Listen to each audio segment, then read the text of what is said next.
Netway academy में आप सभी का स्वागत है। चलिए आज हम आप सभी को विभिन्न प्रकार के रासायनिक अभिक्रिया के बारे में बताने वाले हैं। तो पहला है संयोजन अभिक्रिया या संश्लेषण अभिक्रिया। संयोजन अभिक्रिया या संश्लेषण अभिक्रिया। देखिए, संयोजन रासायनिक अभिक्रिया किसको कहते हैं? तो देखिए, वैसी रासायनिक अभिक्रिया जिसमें दो या दो से अधिक पदार्थ जो तत्व हो या यौगिक के परस्पर संयोग करके एक नए पदार्थ का निर्माण होता है। नए पदार्थ के गुण मूल पदार्थ के गुण से बिल्कुल भिन्न होते हैं, वैसी रासायनिक अभिक्रिया को संयोजन रासायनिक अभिक्रिया कहते हैं। देखिए, डेफिनेशन हमको यही से क्लियर हो रहा है। कॉम्बिनेशन यानी क्या हो रहा है? कंबाइंड हो रहा है, यानी क्या हो रहा है? जुट रहा है। सिंथेसिस संश्लेषण हो रहा है, यानी क्या हो रहा है? संश्लेषण हो रहा है, यानी क्या हो रहा है? दो तीन प्रकाश संश्लेषण में क्या होता है? बहुत सारे पदार्थ मिलकर के संश्लेषण करके भोजन बनाते हैं कि नहीं? तो वहीं से ध्यान में रखिए कि जब बहुत सारे पार्ट मिलकर के क्या करेंगे? निर्माण करेंगे, उसी को हम लोग क्या कहेंगे? संश्लेषण अभिक्रिया या संयोजन अभिक्रिया। बहुत सारे पार्ट मिलेंगे तो इसको लैंग्वेज में हम क्या लिख सकते हैं? दो या दो से अधिक पदार्थ आपस में मिल करके जब एक नए पदार्थ का निर्माण करते हैं उसे संयोजन अभिक्रिया या संश्लेषण अभिक्रिया कहते हैं। नए पदार्थ के गुण बिल्कुल भिन्न होते हैं, यानी नया जो पदार्थ बनेगा उसका गुण बिल्कुल भिन्न होगा। जैसे में देखिए एग्जाम्पल में C+O2 देखिए, दो पदार्थ भी ना, एगो कार्बन है एगो ऑक्सीजन है। ऑक्सीजन जो इसको हम लोग प्राणवायु गैस भी कहते हैं। आपसे ऑब्जेक्टिव में पूछेगा कि प्राणवायु गैस किसे कहा जाता है, तो आपका क्या जवाब होगा? ऑक्सीजन को। और यह जब दोनों मिल जाता है तो कार्बन डाइऑक्साइड बना लेता है। और आपको पता होना चाहिए कि कार्बन डाइऑक्साइड कितना हानिकारक होता है। इसी तरह से जब आप क्या करेंगे, मैग्नीशियम का रिएक्शन ऑक्सीजन के साथ होता है, Mg+O2 तो मैग्नीशियम ऑक्साइड बन जाता है, M कैपिटल G छोटका फिर O कैपिटल। यहां देखिए ऑक्सीजन दो है तो इधर भी दो ऑक्सीजन दो मैग्नीशियम। तो देखिए जब मैग्नीशियम और ऑक्सीजन आपस में मिलता है तो मैग्नीशियम ऑक्साइड बना देता है। तो यहाँ पर क्या हो रहा है? दो या दो से अधिक पदार्थ है कि नहीं? दो पदार्थ है कि नहीं? और सब मिल करके क्या कर रहा है? एक नए पदार्थ का निर्माण कर रहा है। तो इसी अभिक्रिया को क्या कहेंगे? संयोजन अभिक्रिया। आपसे एग्जाम में डेफिनेशन पूछेगा संयोजन रासायनिक अभिक्रिया किसे कहते हैं, तो आप क्या जवाब देंगे? वैसी रासायनिक अभिक्रिया जिसमें दो या दो से अधिक पदार्थ मिलकर एक पदार्थ का निर्माण करते हैं उसे संयोजन रासायनिक अभिक्रिया कहते हैं। नए पदार्थ का गुण पुराने पदार्थ के गुण से बिल्कुल भिन्न होता है। और दो एग्जाम्पल लिख दीजिएगा, आपका 2 मार्क्स में पूछेगा, 2 में 2 नंबर मिल जाएगा। अब देखिए संयोजन रासायनिक अभिक्रिया के कुछ एग्जाम्पल की ओर हम और बढ़ते हैं, लेकिन यहीं से हम आपको बताते हैं कि यह अभिक्रिया है संयोजन रासायनिक अभिक्रिया, और एक इसी का उल्टा होता है वियोजन रासायनिक अभिक्रिया। संयोजन का ही जस्ट उल्टा होता है वियोजन रासायनिक अभिक्रिया। लेकिन पहले हम संयोजन अभिक्रिया के कुछ और एग्जाम्पल के बारे में जान लेते हैं, उसके बाद फिर वियोजन रासायनिक अभिक्रिया पढ़ाएंगे। तीसरा एग्जाम्पल देखिए Fe, इसको क्या पढ़ते हैं? फेरस। आपको बताया हुआ है सिंबल में। फेरस का जब रिएक्शन ऑक्सीजन के साथ होता है तो क्या बनाता है? फेरस ऑक्साइड बनाता है। क्या बनाता है? Ferrous oxide. लेकिन यहां पर देखिए फेरस का रिएक्शन जब सल्फर के साथ होता है, किसके साथ होता है? सल्फर के साथ। S से क्या होता है? सल्फर होता है, आपको सिंबल में बताया हुआ है। तो क्या बनता है? फेरस सल्फाइड बन जाता है, FeS। आपको जब इसी तथ्य को आपसे इस तरह से पूछे, फेरस क्या है? किसका है? लोहा का ही है। तो जब लौह चूर्ण को सल्फर के साथ मिलाया जाता है तो क्या बनता है? फेरस सल्फाइड बनता है। जब मैग्नीशियम को ऑक्सीजन के साथ रिएक्शन कराया जाता है तो रिएक्शन क्या जलाया जाता है। जब मैग्नीशियम को ऑक्सीजन की उपस्थिति में जलाया जाता है तो क्या बनता है मैग्नीशियम ऑक्साइड। और ये जो मैग्नीशियम ऑक्साइड जो है यह क्या किस प्रकार का मिलता है तो सफेद चूर्ण के समान। किस तरह मिलता है सफेद चूर्ण के समान। उसी तरह से कार्बन का जब रिएक्शन ऑक्सीजन के साथ होता है तो क्या बनाता है कार्बन डाइऑक्साइड। तो ये जितने भी हम एग्जांपल दिए क्या बताएं एलिमेंट एलिमेंट का रिएक्शन यानी तत्व तत्व का। ये भी तत्व है ये भी तत्व है तत्व तत्व है तत्व तत्व है। अब हम आपको क्या करेंगे एक तत्व और एक यौगिक के बारे में बताएंगे। एक तत्व और एक यौगिक के से रिलेटेड एग्जांपल बताएंगे। जैसे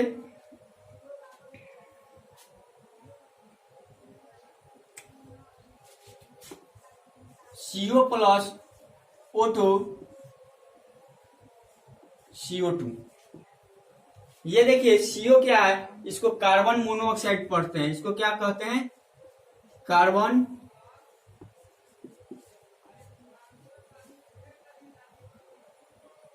मोनोऑक्साइड।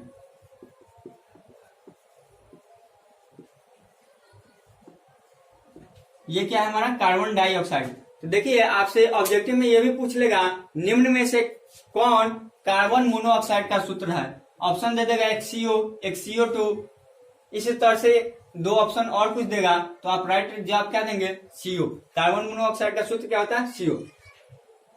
जब कार्बन मोनोऑक्साइड को ऑक्सीजन की उपस्थिति में क्या किया जाता है गर्म किया जाता है यानी ऑक्सीजन के साथ जब रिएक्शन कराया जाता है तो कार्बन डाइऑक्साइड बनता है। यहाँ देखिए 2 ऑक्सीजन है इधर क्या है 3 ऑक्सीजन है। समीकरण को बैलेंसिंग करना आपको सिखाया हुआ है। 2 करेंगे तो इधर देखिए 2 कार्बन 4 ऑक्सीजन। इधर 2 ऑक्सीजन तो है यहाँ पर भी 2 से कर देंगे तो 2 कार्बन 2 4 ऑक्सीजन हो गया। इसी तरह से एक और एग्जांपल लेते हैं हम।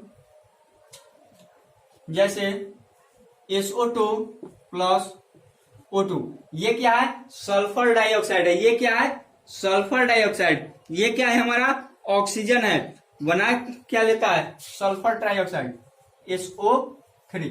यहां पर भी समीकरण को बैलेंसिंग करना सीखिए। यहाँ ऑक्सीजन का हुआ है 2 यहाँ 2 4 इधर है उधर का हुआ है 3 तो 4 और 3 का एलसीएम क्या होगा 12 यानी 12 को बनाना होगा। यानी यहाँ पर हमको क्या करना होगा 4 से गुना करेंगे तभी ना 12 को बनेगा। और इधर देखिए सल्फर का हो गया 4 तो यहाँ पर भी 4 करना होगा। यहां पर भी हमको क्या करना होगा 4 करना होगा। तो देखिए 4 गो तो 4 दूना 8 और 2 10 हो गया। लेकिन अभी भी 2 कम है तो 2 सल्फर हम कहां से भरपाई कर देंगे तो ये रहा हमारा 2। तो अब इस तरह से हमारा ये इक्वेशन क्या हो गया बैलेंसिंग हो गया।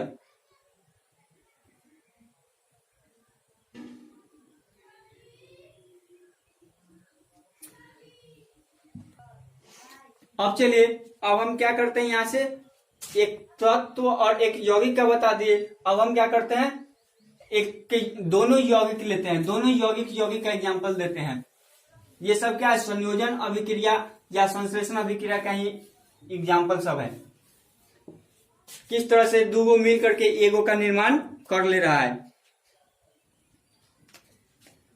चलिए जैसे CaO प्लस H2O ये क्या है H2O हाइड्रोजन ऑक्साइड इसको जल जिसको आप लोग कहते हैं। ये क्या है कैल्शियम ऑक्साइड।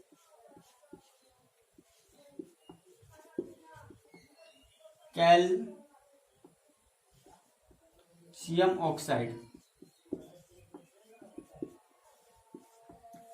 ये क्या है जल। कैल्शियम ऑक्साइड और जल मिलकर के क्या बनाता है कैल्शियम हाइड्रोक्साइड CaOH2 क्या बनाता है CaOH2 कैल्शियम हाइड्रोक्साइड। इसको क्या पढ़ते हैं कैल्शियम हाइड्रोक्साइड। तो इस तरह से हम लोग देख लिए विभिन्न प्रकार के 2 तत्व मिल करके 2 यौगिक मिल करके एगो तत्व एगो यौगिक मिल करके ये सब 2 या 2 से अधिक पदार्थ मिल करके एक नया पदार्थ का निर्माण कर रहा है। तो इस अभिक्रिया को क्या कहेंगे संयोजन अभिक्रिया या संश्लेषण अभिक्रिया। आप देखिए इसका डिफिनेशन एकदम इजी है। सिंथेसिस किसको कहते हैं संश्लेषण को। हिंदी में समझिए संश्लेषण हो रहा है। प्रकाश संश्लेषण की क्रिया में आप लोग जानते हैं या नहीं जानते हैं तो हम जब बायोलॉजी स्टार्ट करेंगे तो वहां पर चैप्टर 1 में है प्रकाश पोषण, तो उसमें हम प्रकाश संश्लेषण के बारे में भी बताएंगे। तो वहां पर क्या होता है कि सूर्य के प्रकाश, कार्बन डाइऑक्साइड, जल, इन सबको मिला करके, क्लोरोफिल, इन सबको मिला करके पौधा क्या बनाता है, अपना भोजन बनाता है। तो वहां पर भी क्या करता है, बहुत सारे तत्वों को मिला करके अपना जब भोजन बनाया, यहाँ भी क्या कर रहा है, बहुत सबको मिला करके एक बना रहा है, वहां भी क्या करता है, बहुत सबको मिला करके एक बनाता है। तो इसी से आप डेफिनेशन याद कर सकते हैं, दो या दो से अधिक होगा मिल करके एक नया पदार्थ का निर्माण करता है, उसे संश्लेषण अभिक्रिया कहते हैं।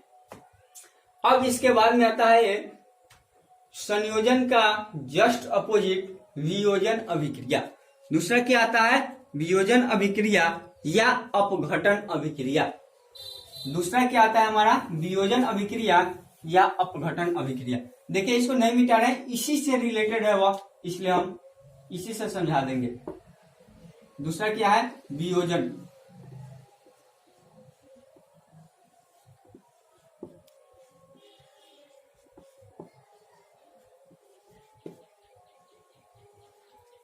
या अपघटन अभिक्रिया।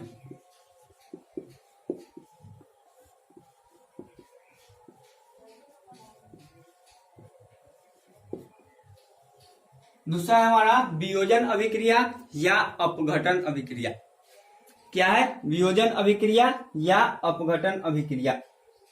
इंग्लिश में डीकम्पोजिशन रिएक्शन, ठीक है, डीकम्पोजिशन रिएक्शन। देखिए संश्लेषण अभिक्रिया में क्या था, वैसा रासायनिक अभिक्रिया जिसमें दो या दो से अधिक पदार्थ मिलकर के एक नया पदार्थ का निर्माण करता है, उसे संयोजन अभिक्रिया या संश्लेषण अभिक्रिया कहते हैं। इसमें क्या था, दो या दो से अधिक मिलके एक नया पदार्थ बनाता था। इसमें क्या है, इसमें क्या है, जस्ट इसका उल्टा है। इसमें एक पदार्थ जो होगा वह टूट टूट के दो या दो से ज्यादा को बनेगा। अपघटन, देखिएगा छोटा जीव, मृत जीव क्या करता है, अपघटित कर देता है, उसके विभिन्न अणुओं में क्या करता है, तोड़ देता है। तो वही है वियोजन अभिक्रिया या अपघटन अभिक्रिया। जस्ट संयोजन और संश्लेषण का उल्टा है, यानी एक पदार्थ जब मिल करके टूट टूट करके जब विभिन्न सारे पदार्थ का निर्माण करता है, उसी को हम लोग क्या कहते हैं, वियोजन अभिक्रिया। वियोजन अभिक्रिया, वियोजन अभिक्रिया वह रासायनिक अभिक्रिया है जिसमें किसी यौगिक के बड़े अणु के टूटने से दो या दो से अधिक सरल यौगिक बनते हैं, जिसके गुण मूल यौगिक के गुण से बिल्कुल भिन्न होता है। तो आप वीडियो को रोक करके डिफिनेशन को लिख लीजिएगा। वैसी रासायनिक अभिक्रिया जिसमें किसी एक यौगिक के बड़े अणु के टूटने से दो या दो से अधिक सरल यौगिक बनते हैं, उन्हें वियोजन रासायनिक अभिक्रिया कहते हैं, जिसके गुण मूल यौगिक के गुण से बिल्कुल भिन्न होता है।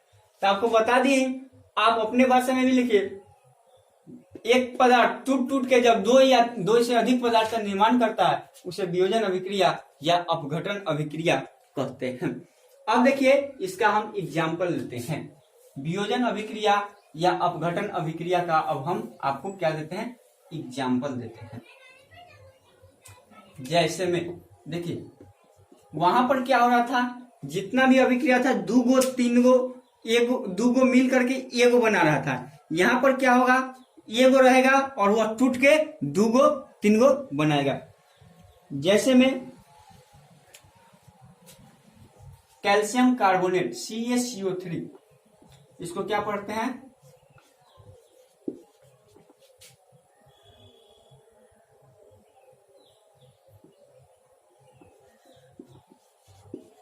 Calcium carbonate.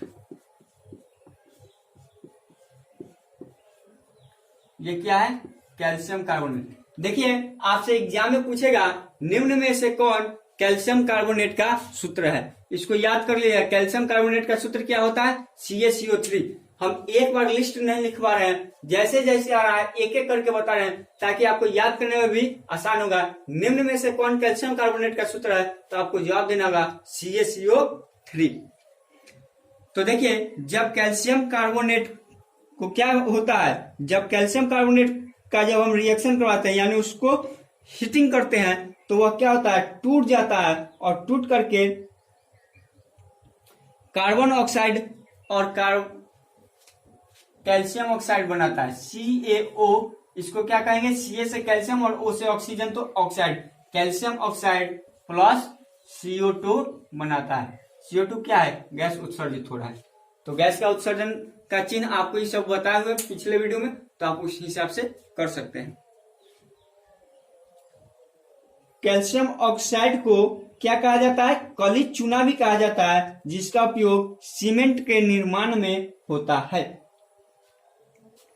देखिए, कैल्शियम कार्बोनेट को जब गर्म करते हैं, क्या करते हैं, गर्म करते हैं, तो कैल्शियम ऑक्साइड बनता है प्लस कार्बन डाइऑक्साइड बनता है। ये क्या बनता है, कैल्शियम ऑक्साइड।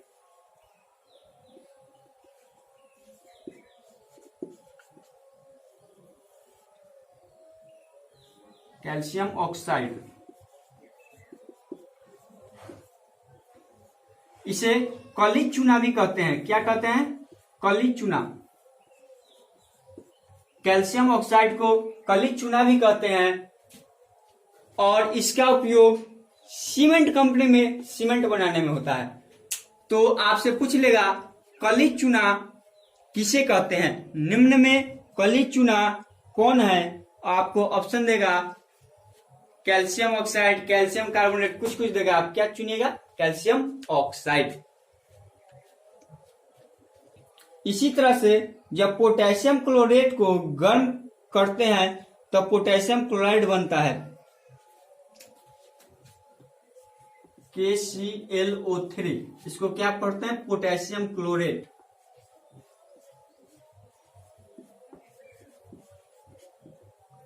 Potassium chlorate. जब पोटेशियम क्लोरेट को क्या करते हैं, गर्म करते हैं, जब पोटेशियम क्लोरेट को गर्म करते हैं तो क्या बनता है, पोटेशियम क्लोराइड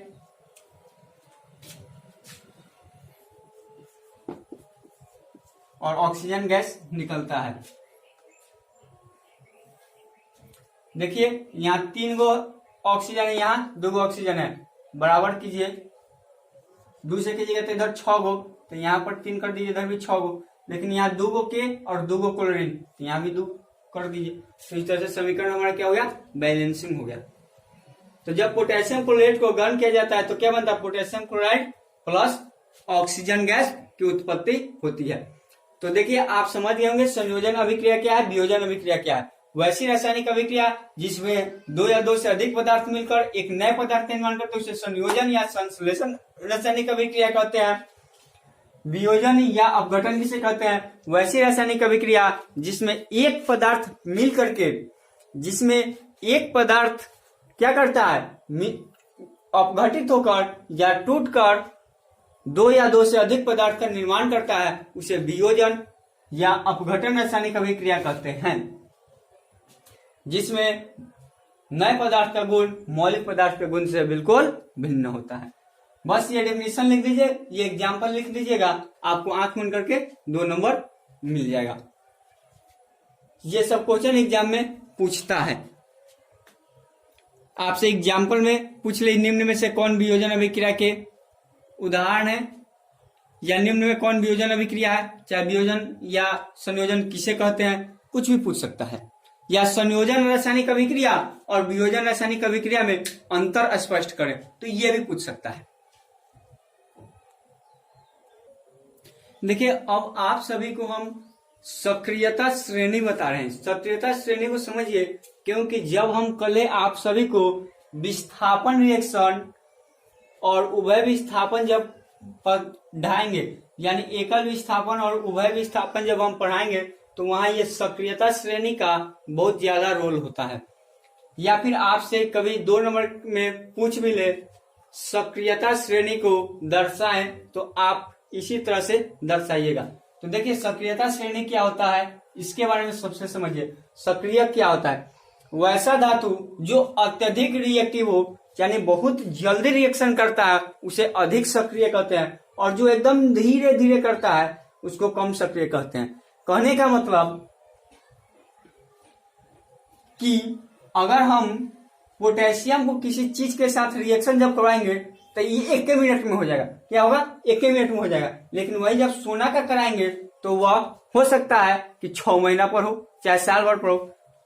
इसीलिए देखिए क्रियाशीलता श्रेणी में सबसे नीचे क्या है? सोना, और सबसे ऊपर क्या है? पोटेशियम। आपको पता होना चाहिए सोना जल्दी खराब नहीं होता है, यानी सोने की चमक बहुत दिनों दिन तक रहती है। इसका वजह क्या है? सोना एकदम कम सक्रिय है, इसलिए वह जल्दी रिएक्शन करवे नहीं करता है। इसलिए आप घर में सोना का गहना का यूज करते होंगे तो वहां देखते हैं कि जल्दी खराब नहीं होता है। उससे थोड़ा सा ऊपर है चांदी, तो चांदी का भी पायल ये सब बहुत दिन के बाद उस पर क्या होता है? परत जमता है। तो देखिए सक्रिय श्रेणी में ऊपर है सबसे ऊपर पोटेशियम। पोटेशियम का संकेत क्या है? के।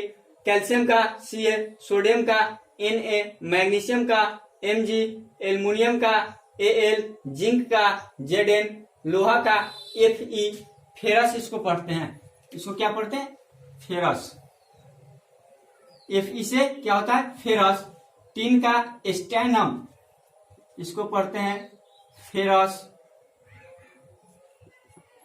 Sn, स्टैनम होता है इसका लैटिन नाम, उसी से संकेत लिया गया है Sn। उसी तरह से लेड का Pb, इसका फुल फॉर्म होता है प्लम्बम। हाइड्रोजन का H, तांबा का Cu, पारा का Hg, फुल फॉर्म होता है इसका हाइड्राजाइरम। चांदी का Ag, सोना का Au, Ag का फुल फॉर्म होता है अर्जेंटम और Au का होता है औरम। तो देखिए सबसे ऊपर सक्रिय कौन है? पोटेशियम। उससे नीचे कौन है? कैल्शियम। तो इसके बारे में हम आपको कल बताएंगे कि यह कैसे रिएक्टिव अधिक होता है, लेकिन आपको ये याद कर लेना होगा। अब आप जैसे याद कीजिए, जैसे हम लोग इसको याद किए हुए हैं, पो कैसो मैं ए जीलो टीन लेहा तापा चासो। देखिए पो का कहने का मतलब हुआ पोटेशियम, कै कहने का मतलब कैल्शियम, सो कहने का मतलब सोडियम, मैं कहने का मतलब मैग्नीशियम, ए कहने का मतलब एल्युमिनियम, जी कहने का मतलब जिंक, लो कहने का मतलब लोहा, तीन लेहा, ले से लेड, हा से हाइड्रोजन, तापा चासो तांबा, पारा, चांदी, सोना। तो इस तरह से आप भी याद कर सकते हैं पो कैसो मैं एजिलो लेहा तापा चासो। अगर आप इस तरह से नहीं याद करते तो ये आपका काम है कि आप इसको याद कैसे करेंगे। हम बताएंगे कल कि यह किस तरह से इसका उपयोग होगा समीकरण में, यानी एकल विस्थापन में या द्विविस्थापन में इसका उपयोग हम किस तरह से करेंगे। तो धन्यवाद, आज के वीडियो में बस इतना ही।